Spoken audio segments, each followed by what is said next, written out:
लिखो, क्रैंकशाफ्ट लिखो।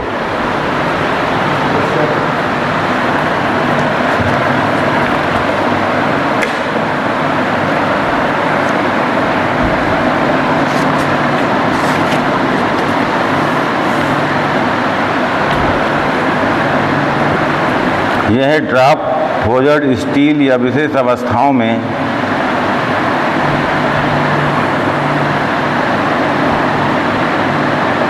यह ड्राफ्ट फोर्जड स्टील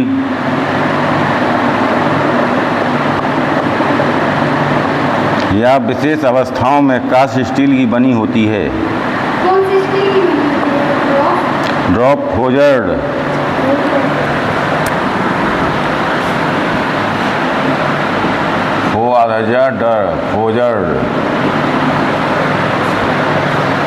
ड्राफ्ट फोर्जड स्टील की बनी होती है। ड्राफ्ट फोर्जड स्टील या विशेष अवस्थाओं में कास्ट स्टील की बनी होती है।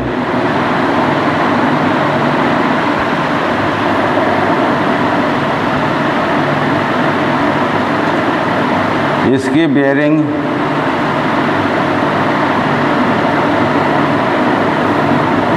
बड़ी ही सावधानी से बनाए जाते हैं।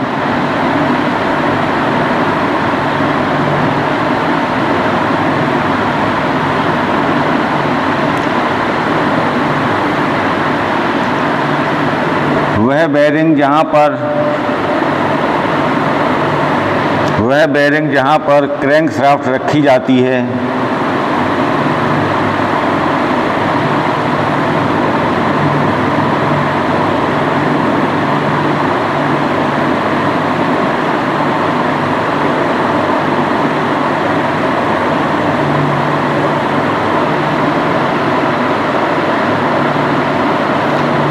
मुख्य जनरल कहलाता है।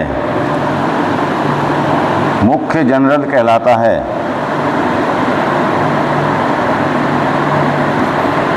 जहां पर कनेक्टिंग रॉड जुड़ी होती है, जहां पर कनेक्टिंग रॉड जुड़ी होती है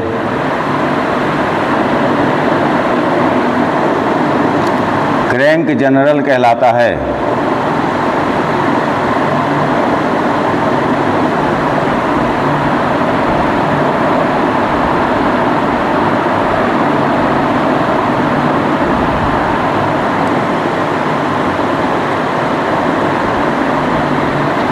जिसका आकार मेन एवं क्रैंक जनरल जिसका आकार मुख्य एवं क्रैंक जनरल की संख्या तथा फायरिंग ऑर्डर के अनुसार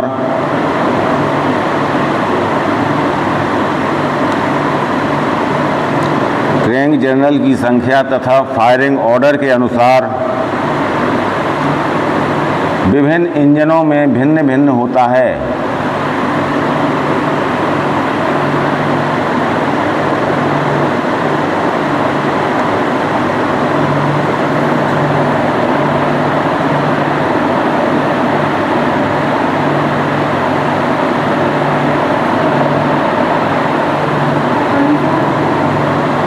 अनुसार विभिन्न इंजनों में भिन्न भिन्न होता है।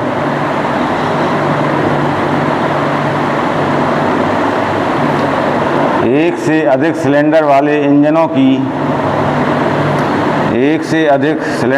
इंजन की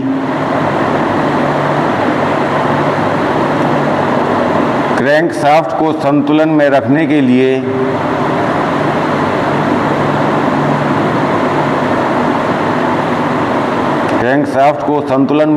लिए या इंजन में कंपनों को कम करने के लिए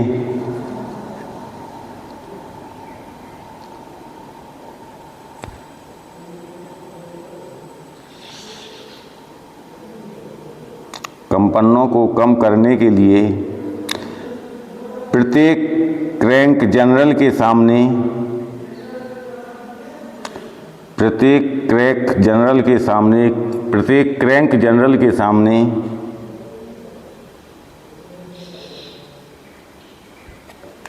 पूरी लंबाई में बैलेंस वेट, पूरी लंबाई में बैलेंस वेट और काउंटर वेट लगे होते हैं।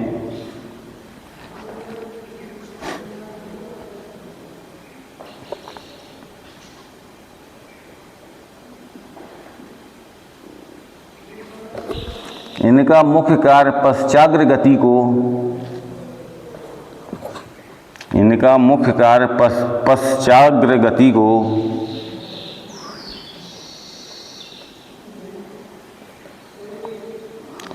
घूर्णन गति में बदलना होता है। पश्चाग्र गति को घूर्णन गति में बदलना होता है।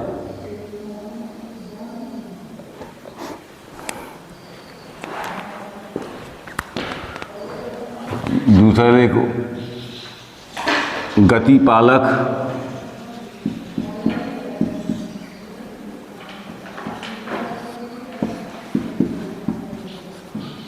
या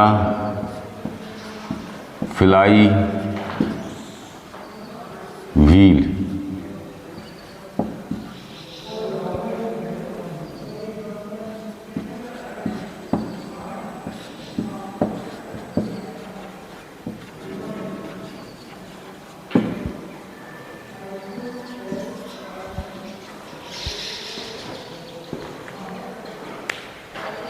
गति पालक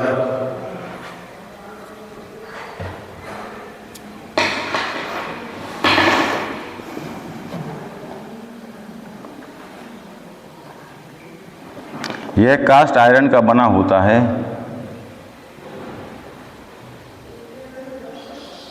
यह कास्ट आयरन का बना होता है।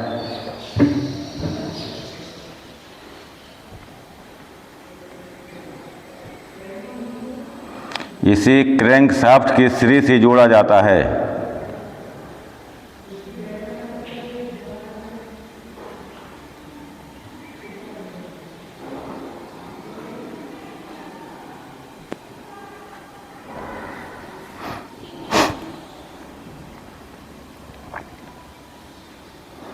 इसका आकार सिलेंडर की संख्या के अनुसार हल्का अथवा भारी होता है, हल्का अथवा भारी बनाया जाता है।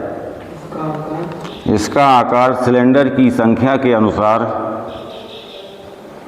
सिलेंडर की संख्या के अनुसार हल्का अथवा भारी बनाया जाता है।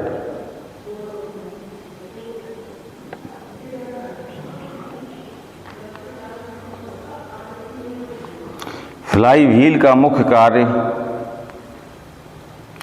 फ्लाई व्हील का मुख्य कार्य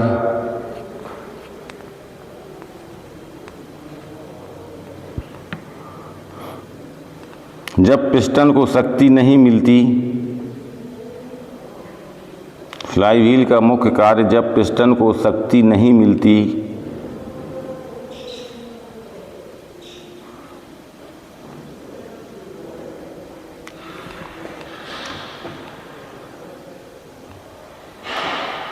तब इंजन को समान गति से घुमाना होता है।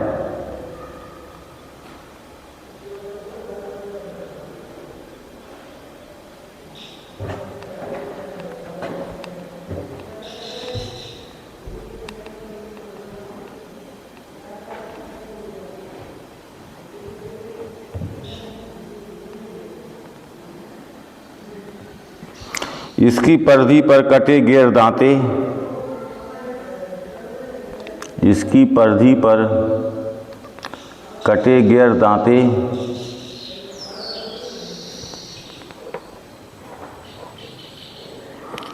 स्टार्टर पिनियन से जुड़े रहते हैं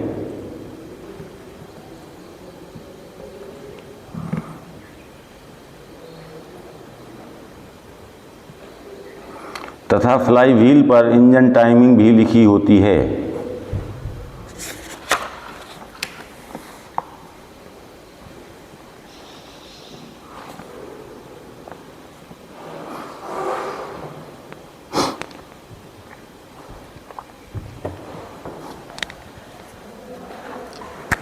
हेडिंग डालो क्रैंक केस।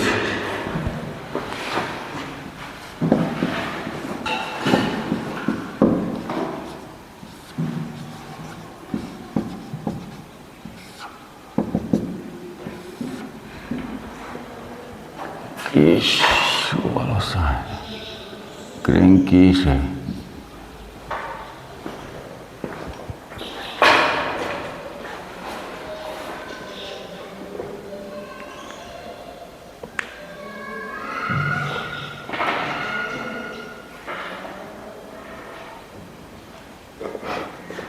यह क्रैंकशाफ्ट के चारों ओर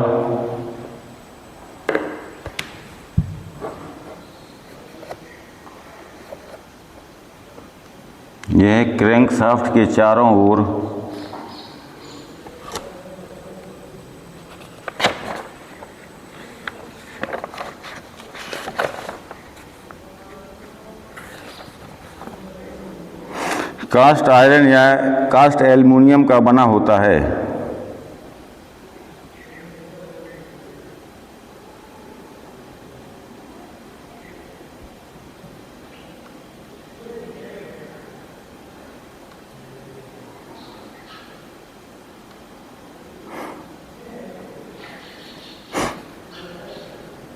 लिख लिया। ऊपर का आधा भाग जो सिलेंडर को अपने ऊपर रोके रखता है,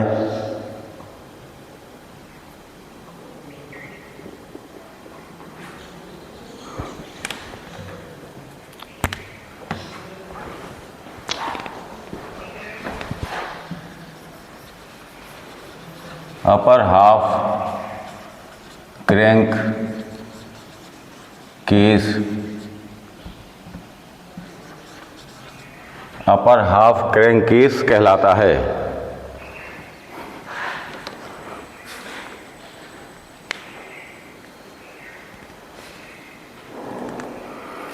नीचे का आधा भाग जो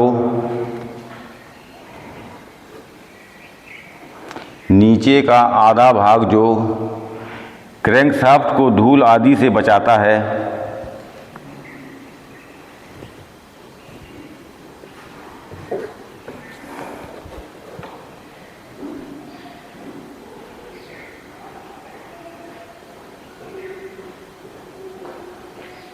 नीचे का आधा भाग जो क्रैंकशाफ्ट को धूल आदि से बचाता है,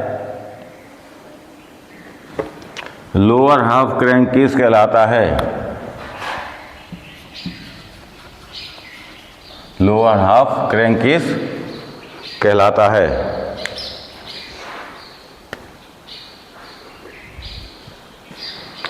यह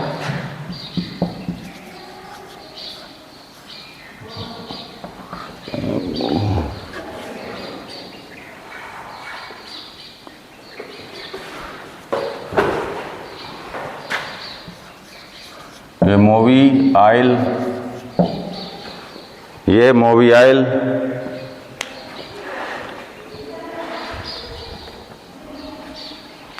से भरा होने के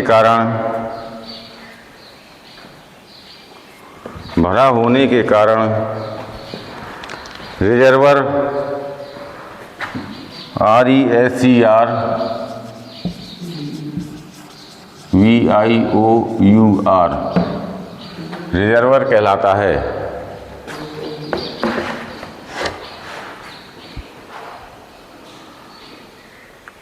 इसे ऑयल पेन भी कहते हैं। ऑयल पेन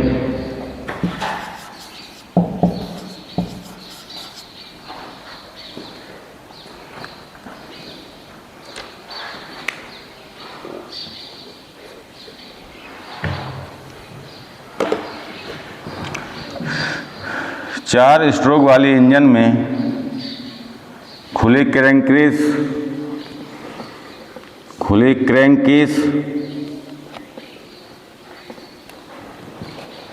तथा 2 स्ट्रोक वाले इंजन में बंद क्रैंककेस लगे होते हैं।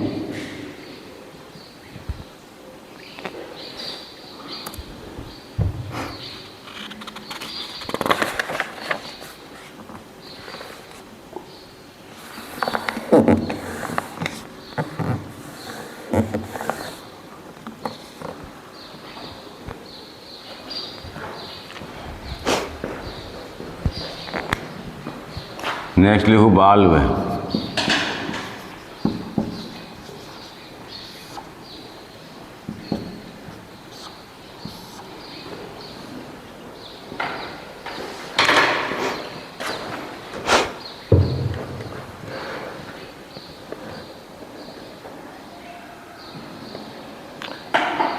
वाल्व का पिस्टन की ओर रहने वाला भाग,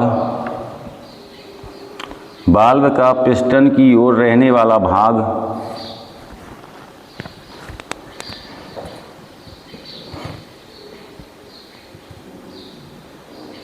वाल्व हेड,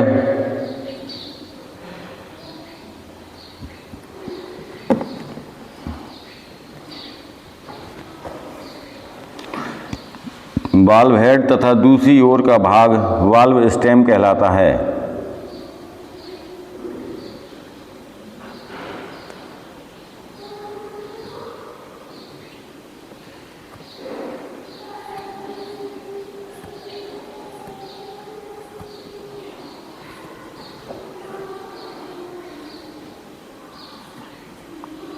लिख लिया।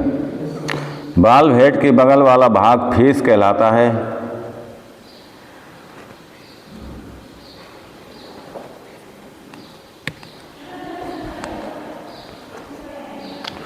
वाल्व अधिकतर स्टील एलॉय,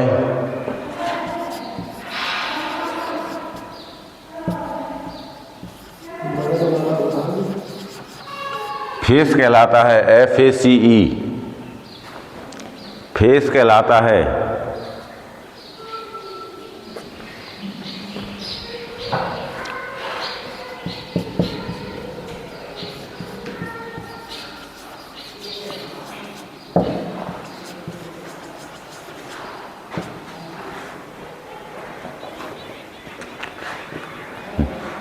लिख लिया। वाल्व अधिकतर स्टील अलॉय या निकल स्टील के बने होते हैं।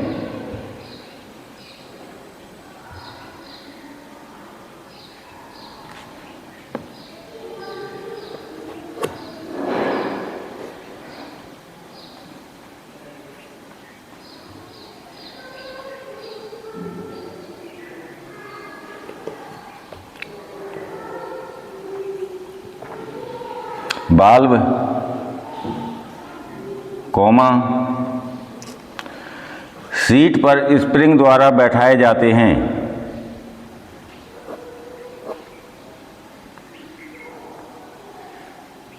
सीट पर स्प्रिंग द्वारा बैठाए जाते हैं।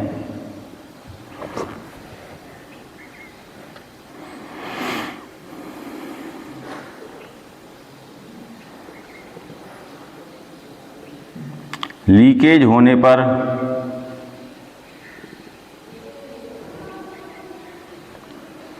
सीट को घिसकर ठीक किया जाता है।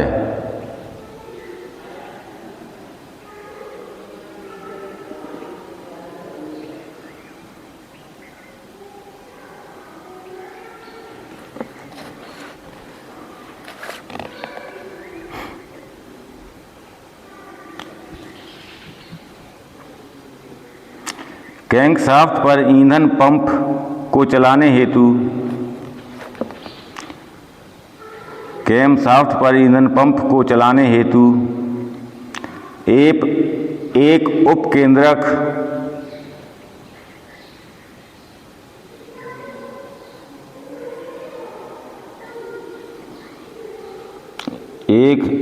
उत्केंद्रक तथा तेल पंप व स्फुलन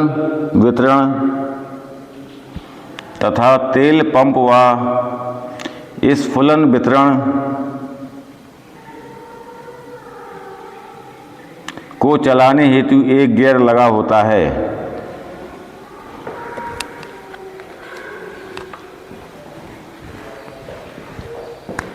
एक गियर लगा होता है।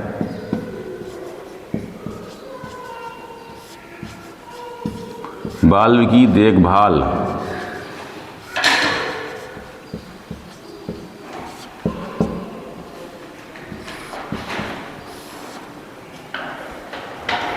वाल्व की देखभाल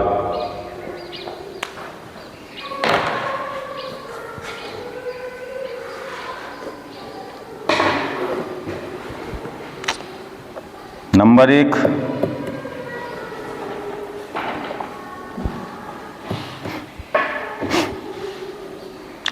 वाल्व में उचित तनाव के लिए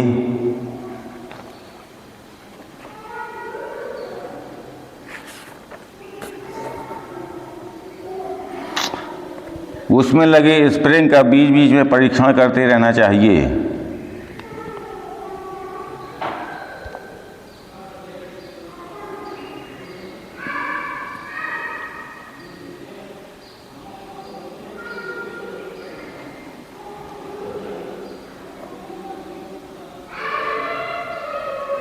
नेक्स्ट, कभी कभी वाल्व को तथा उसकी सीट को साफ करते रहना चाहिए।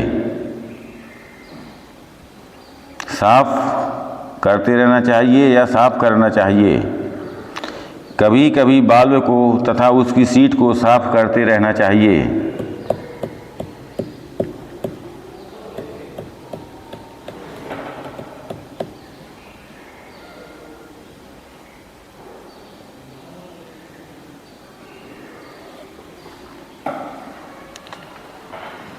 नेक्स्ट, वाल्व गाइड के घिसने पर उसे बदल देना चाहिए।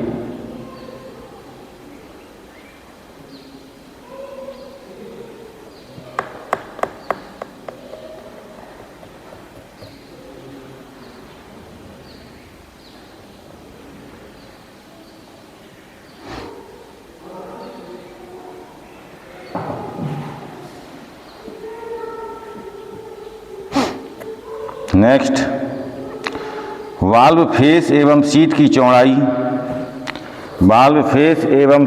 चौड़ाई एवं कोण को ठीक करना चाहिए।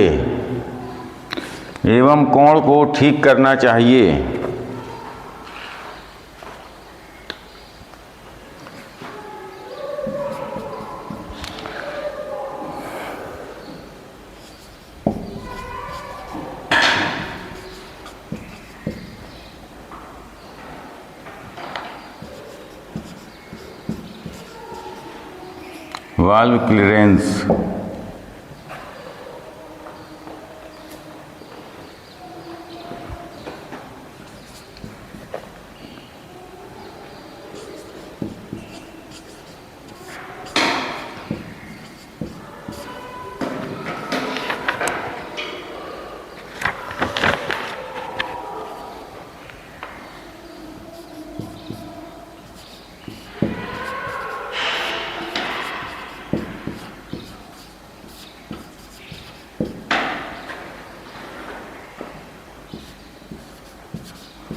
Range of operation,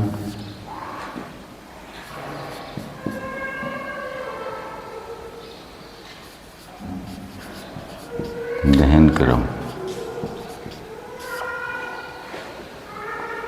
next heading डाल दी।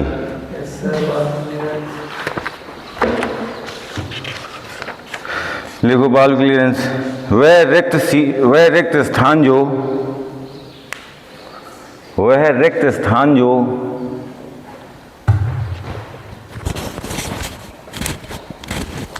वाल्व स्टेम व रॉकर आर्म के बीच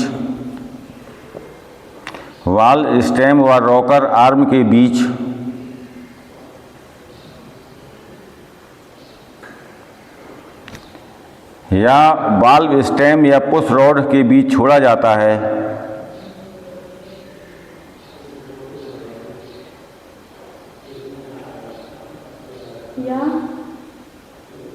वाल्व स्टेम या पुश रॉड के बीच छोड़ा जाता है, वाल्व क्लीयरेंस कहलाता है।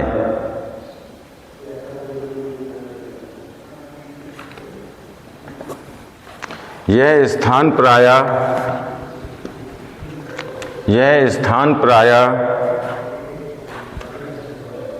0.0125 से 0.0625 सेंटीमीटर तक रहता है।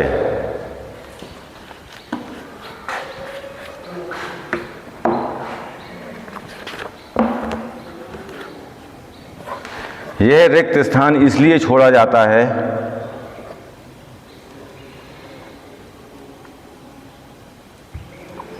यह रिक्त स्थान इसलिए छोड़ा जाता है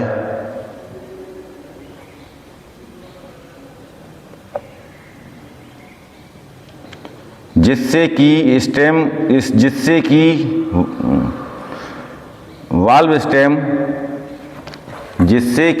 स्टेम व इससे संबंधित भाग गर्म होकर टूट ना जाएं।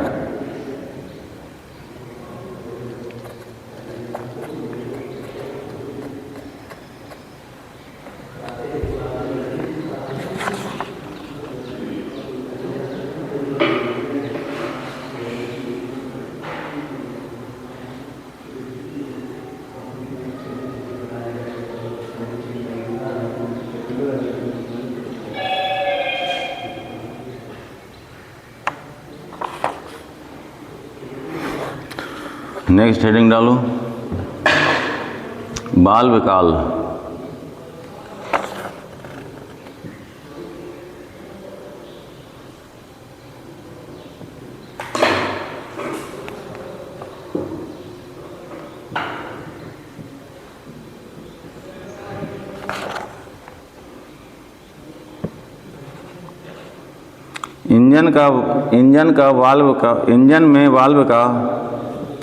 इंजन में वाल्व का समय से खुलना और बंद होना बहुत आवश्यक है।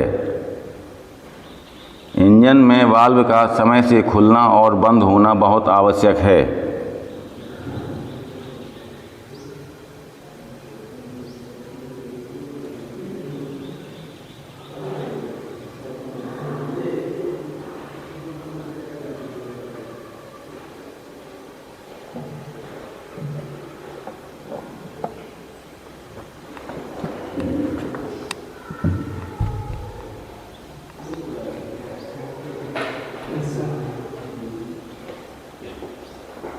यदि वाल्व उचित समय पर ना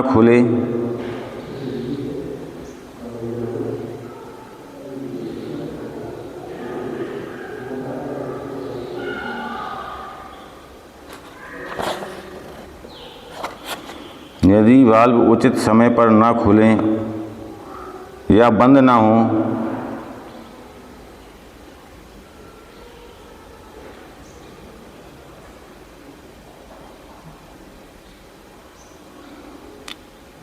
तब पूर्ण कार्य नहीं होता है।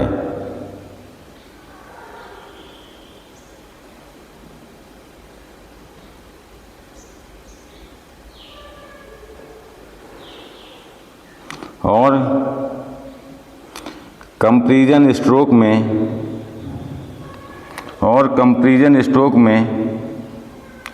वाल्व खुली रह जाती है तो इंजन में पावर उत्पन्न नहीं होती है। और कंपैरिजन स्ट्रोक में वाल्व खुली रह जाती है तो इंजन में पावर उत्पन्न नहीं होती है।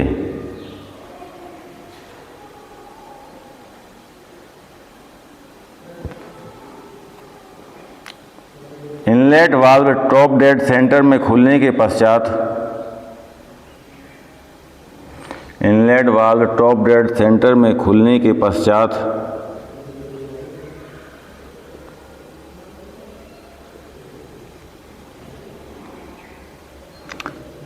क्रैंक शाफ्ट के लगभग 210 डिग्री तक खुली रहती है।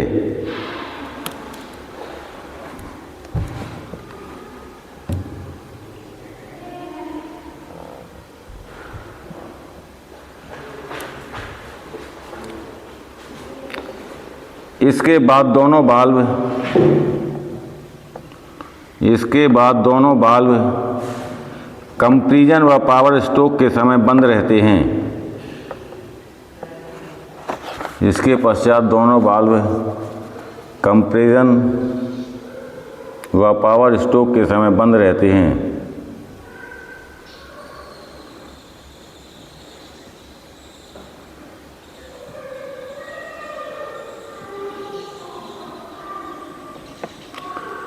एक झाक्स वाल्व बॉटम डेड सेंटर तक आने के पूर्व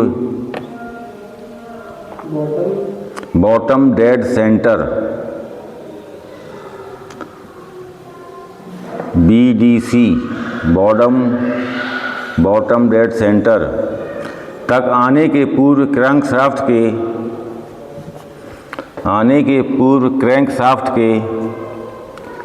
40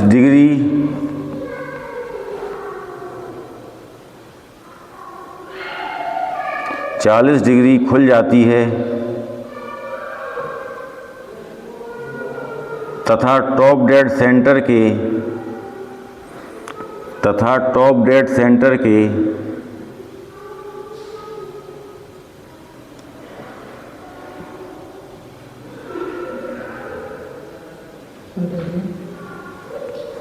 सेंटर के 5 अंश बाद तक खुली रहती है।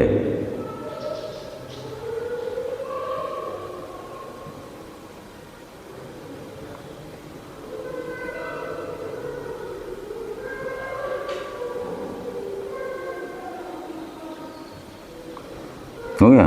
नेक्स्ट हेडिंग डालो, रेंज ऑफ ऑपरेशन।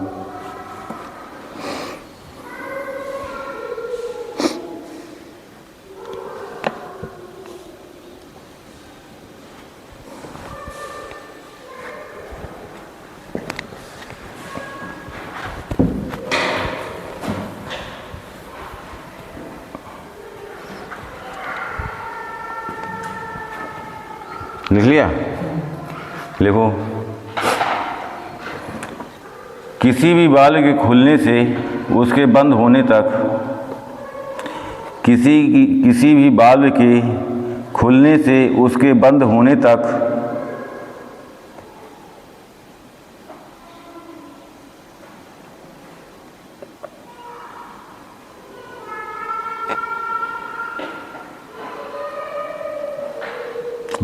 तक क्रैंकशाफ्ट जितनी डिग्री घूम जाती है,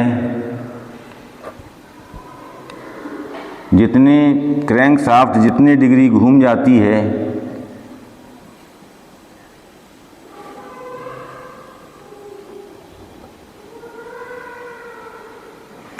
वह उस वाल्व का रेंज ऑफ ऑपरेशन कहलाता है।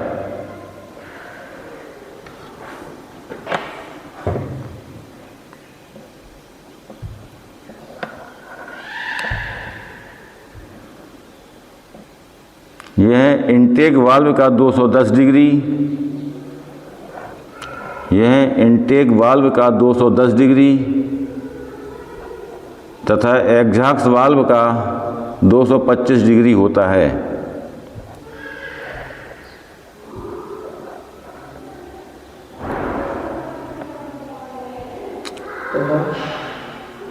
तथा एग्जॉस्ट वाल्व का 225 डिग्री होता है। 225 डिग्री होता है।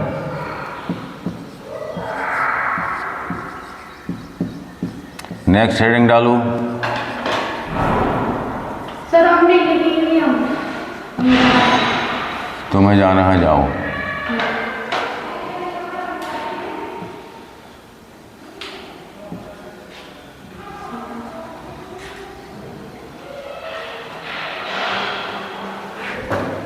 नेक्स्ट हेडिंग डालो, दहन क्रम।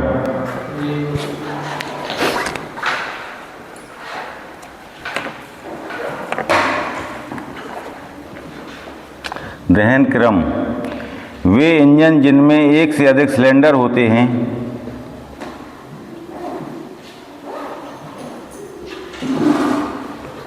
वे इंजन जिनमें एक से अधिक सिलेंडर होते हैं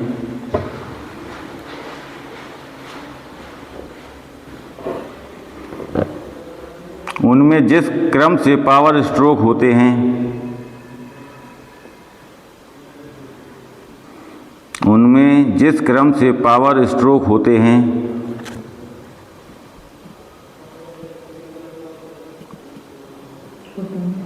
उनके इस क्रम को फायरिंग ऑर्डर कहते हैं। यह दहन क्रम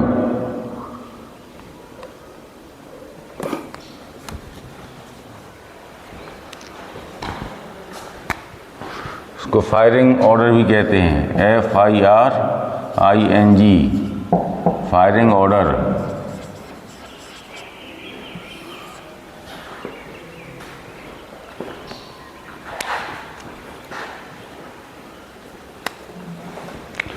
ये एयर क्लीनर।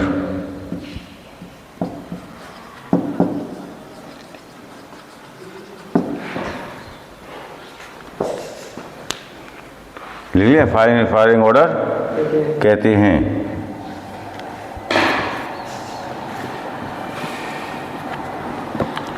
पावर स्ट्रोक के क्रम में होने के कारण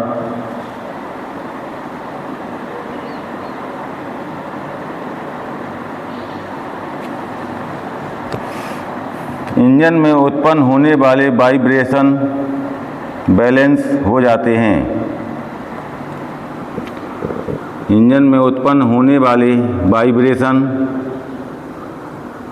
बाद कॉमा लगा देना, वाइब्रेशन बैलेंस हो जाते हैं।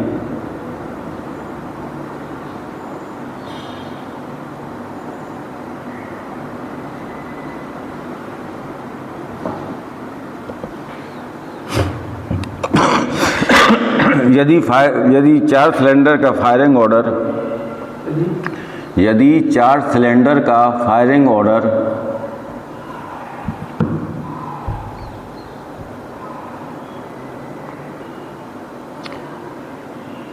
कॉमा लगाते जाना, 1 3 4 2 1 3 4 2 है। इसका मतलब यह होता है कि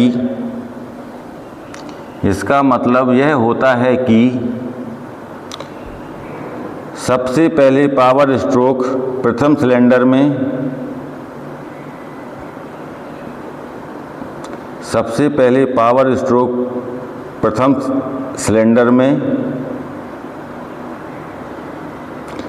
इसके बाद क्रमशः तीसरे, चौथे और दूसरे सिलेंडर में होता है।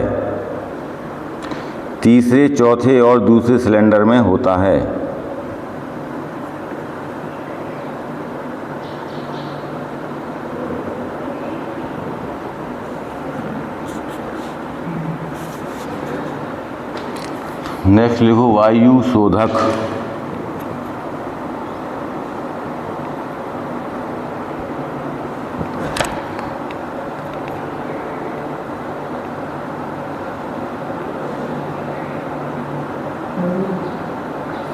अंतर्दहन इंजन के सिलेंडर में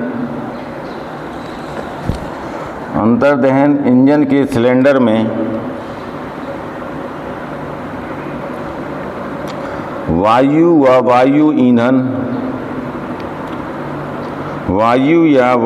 व ईंधन का मिश्रण भेजा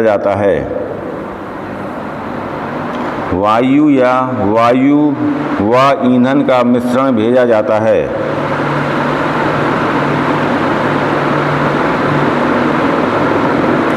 डीजल इंजन में केवल वायु तथा पेट्रोल इंजन में वायु व ईंधन दोनों भेजे जाते हैं।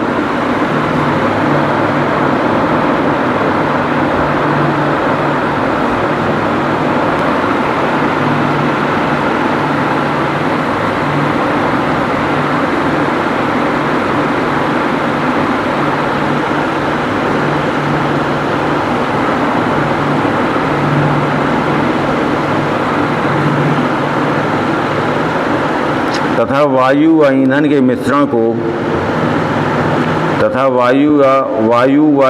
मिश्रण को इनलेट वाल्व से सिलेंडर में लिया जाता है।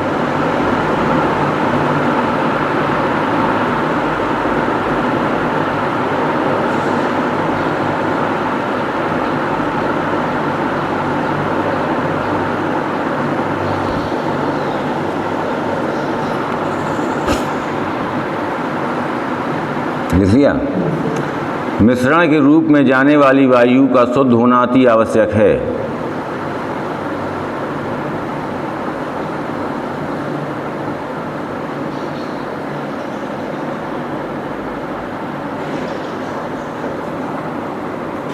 कृषि से संबंधित सभी मशीनें फार्म पर चलाई जाती हैं। कृषि से संबंधित सभी मशीनें फार्म पर चलाई जाती हैं।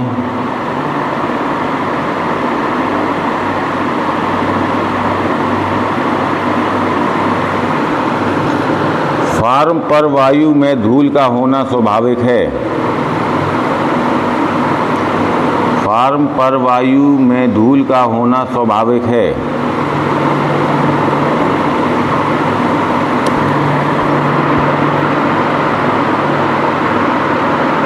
धूल से मिली वायु सिलेंडर में जाकर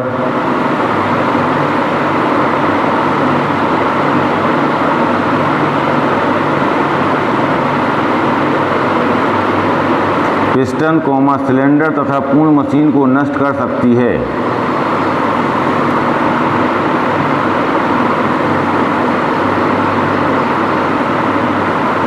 पूर्ण मशीन को नष्ट कर सकती है।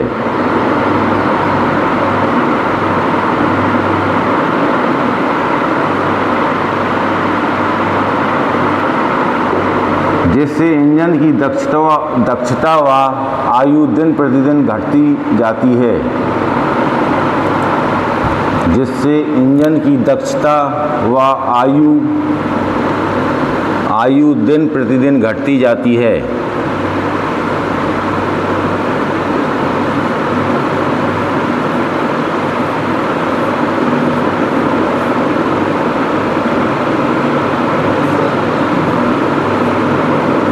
लिखिए, इंजन के सिलेंडर में शुद्ध वायु भेजने के लिए यंत्र लगाए जाते हैं। इंजन के सिलेंडर में शुद्ध वायु भेजने के लिए यंत्र लगाए जाते हैं।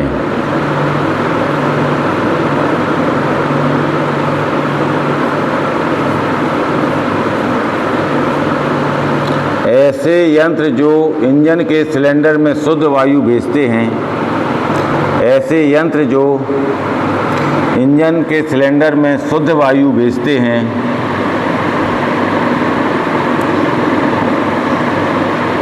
वे वायु शोधक यंत्र कहलाते हैं। वे वायु शोधक यंत्र कहलाते हैं।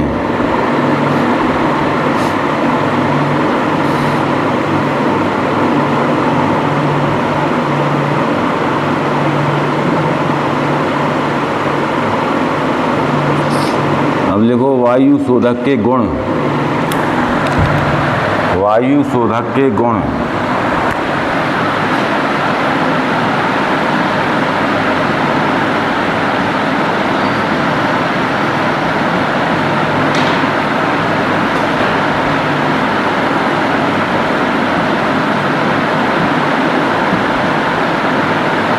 वायु शोधक के गुण।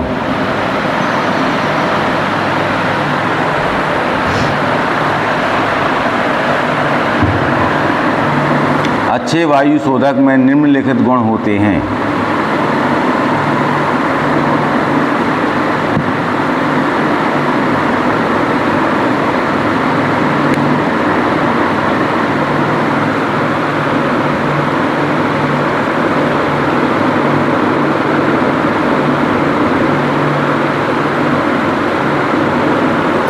नंबर 1, वायु शोधक की कार्य क्षमता अधिक होनी चाहिए। वायु शोधक की कार्य क्षमता अधिक होनी चाहिए। नंबर 2,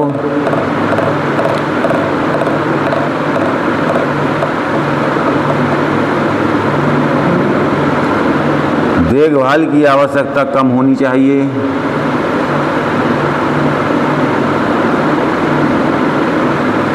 देखभाल की आवश्यकता कम होनी चाहिए।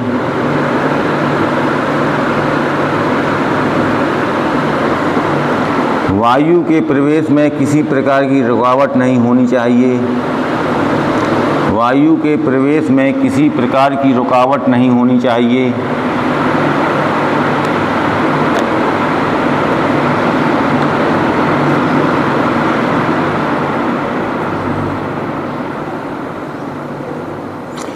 नेक्स्ट, अधिकतम धूल कणों को वायु में से शीघ्रता से निकालने वाला होना चाहिए। अधिकतम धूल कणों को वायु में से शीघ्रता से निकालने वाला होना चाहिए। नेक्स्ट, मजबूत होना चाहिए।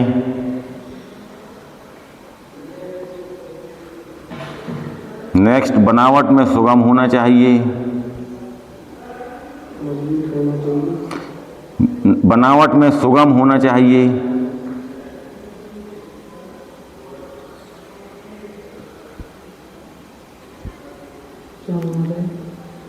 नेक्स्ट, वजन भी कम होना चाहिए।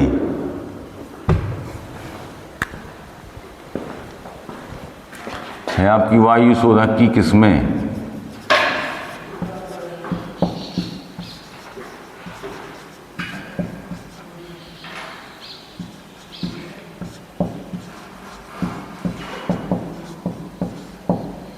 वायु शोधक की किस्में।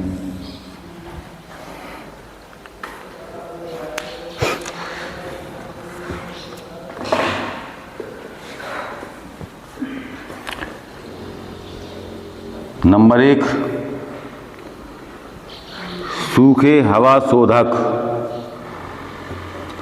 सूखे हवा शोधक।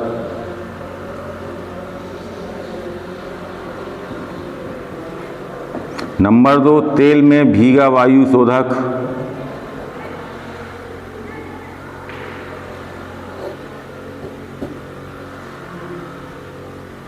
नेक्स्ट, ऑयल बाथ वायु शोधक। ऑयल बाथ वायु शोधक।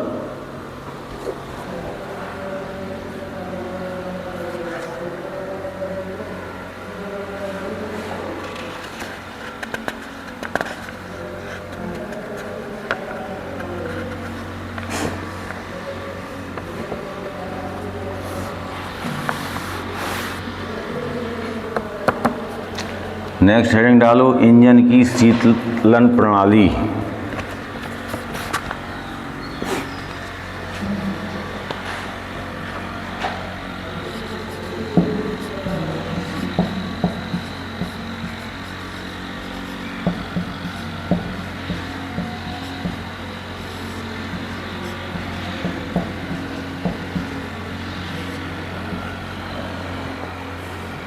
Cooling system of an engine.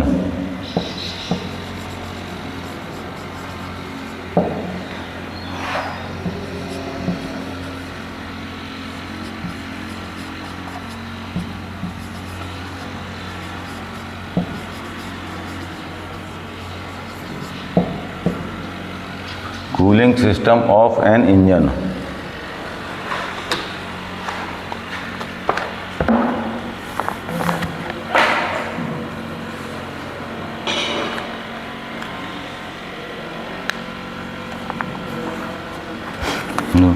आंतरिक दहन इंजन में दहन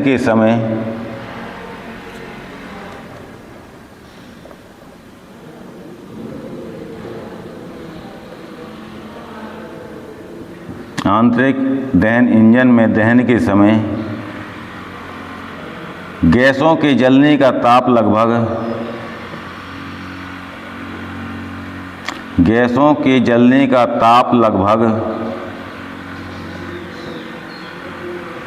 500 डिग्री सेंटीग्रेड से 700 डिग्री सेंटीग्रेड तक बढ़ जाता है। 500 डिग्री सेंटीग्रेड से 700 डिग्री सेंटीग्रेड तक बढ़ जाता है।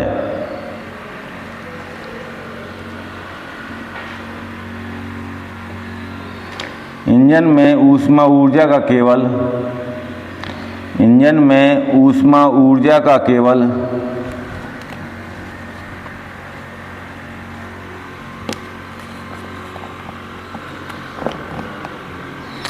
25 से 38% भाग उपयोग शक्ति में परिवर्तित हो पाता है।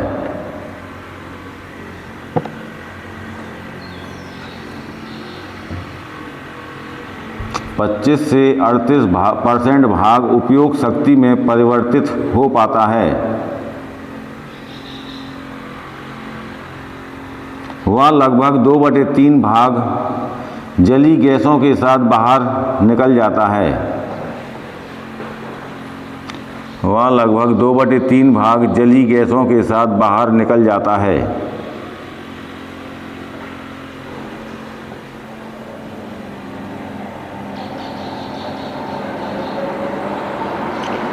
उपयोग की गई शक्ति का शेष भाग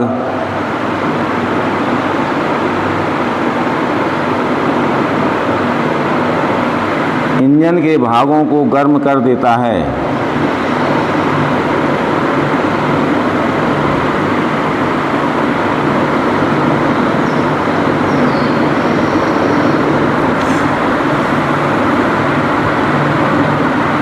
इसमें एग्जॉस्ट वाल्व व सिलेंडर हेड सबसे अधिक गर्म हो जाते हैं।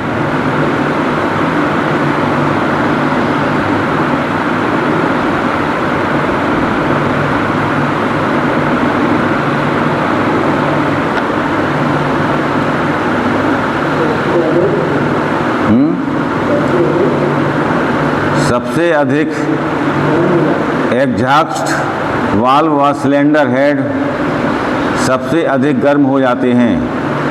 एग्जॉस्ट वाल्व व सिलेंडर हेड सबसे अधिक गर्म हो जाते हैं। लिख लिया। यदि इस ऊष्मा को जल्दी से अवशोषित न किया जाए,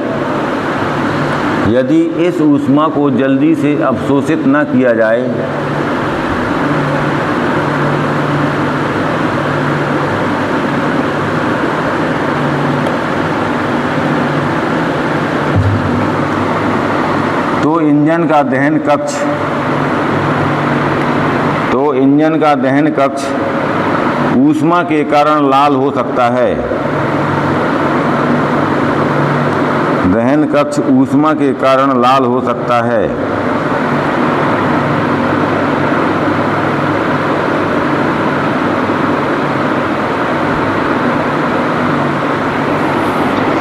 जिससे वाल्व भी मुड़ सकते हैं और इंजन के दूसरे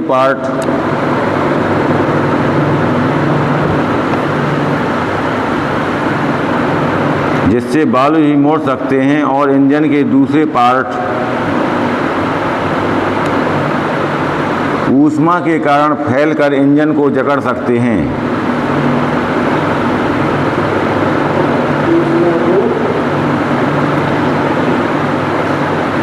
पूरा पढ़ो। इंजन के दूसरे पार्ट ऊष्मा के कारण फैलकर इंजन को जकड़ सकते हैं।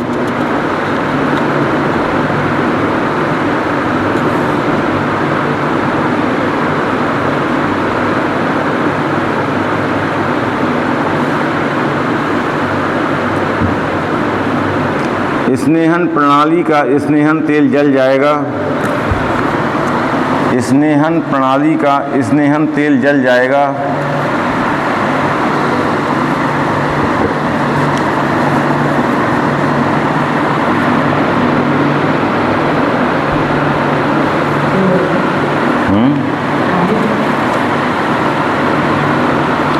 लिख लिया। स्नेहन प्रणाली का स्नेहन तेल जल जाएगा और पूरी स्नेहन प्रणाली भी काम करना बंद कर देगी।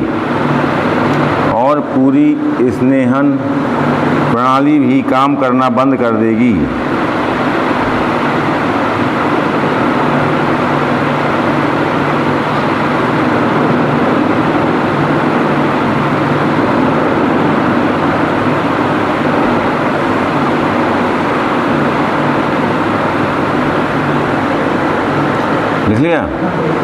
इंजन में सिलेंडर का तापक्रम उचित कार्य हेतु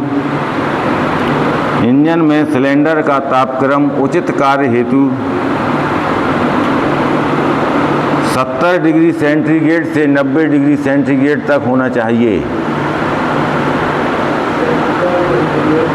70 डिग्री सेंटीग्रेड से 90 डिग्री सेंटीग्रेड तक होना चाहिए।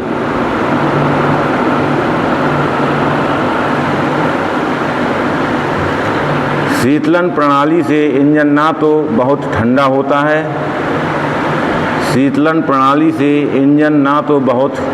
ठंडा होता है और ना बहुत गर्म होता है।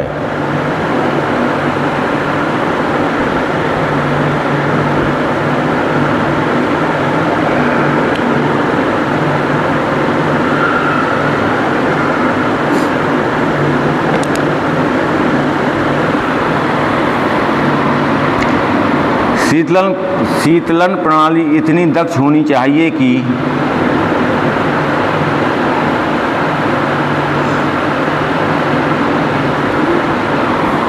शीतलन प्रणाली इतनी दक्ष होनी चाहिए कि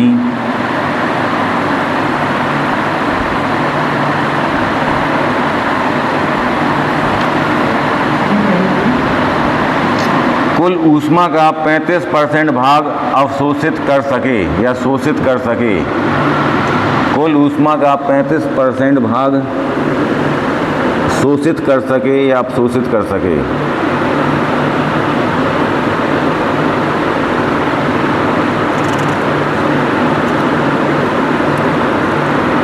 पैरा चेंज करके लिखो। इंजन को ठीक प्रकार से ठंडा न करने पर निम्नलिखित हानियां हो सकती हैं।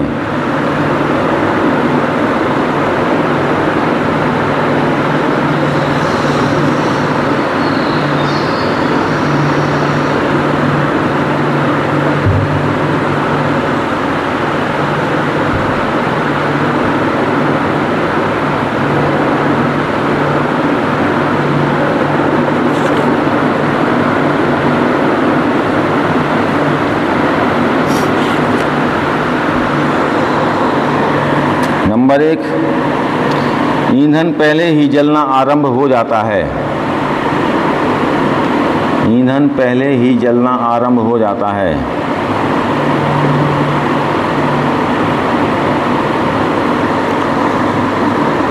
नेक्स्ट, तेल का गाढ़ापन कम हो जाता है।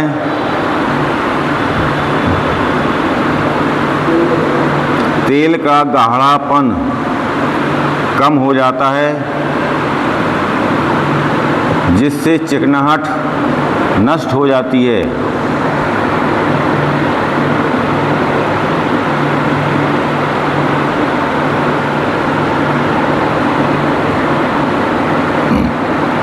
लिख लिया। नेक्स्ट, पिस्टन तथा सिलेंडर बढ़ जाते हैं। पिस्टन तथा सिलेंडर बढ़ जाते हैं,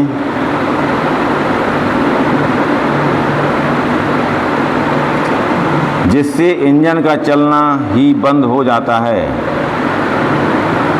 जिससे इंजन का चलना ही बंद हो जाता है।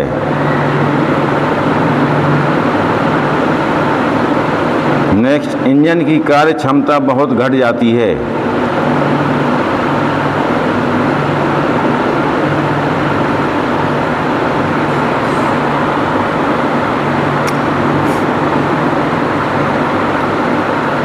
इंजन की कार्य क्षमता बहुत घट जाती है।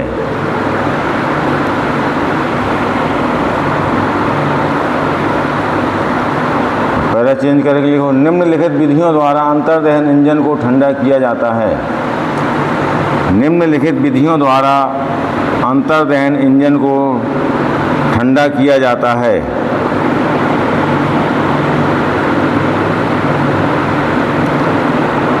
नंबर 1, वायु द्वारा इंजन को ठंडा करना।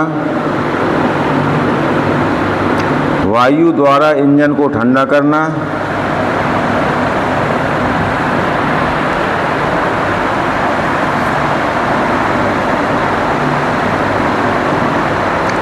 दूसरा, द्रव या जल द्वारा इंजन को ठंडा करना।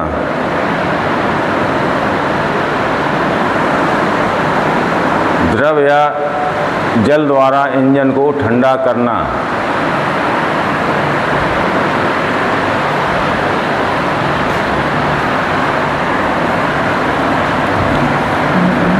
ठीक है, अब ये कल इसको अब नेक्स्ट डे हो जाए। ये चैप्टर 3-4 दिन में समाप्त हो जाए। सबसे बड़ा चैप्टर यही है, इसके बाद इतने बड़े बड़े चैप्टर नहीं हैं।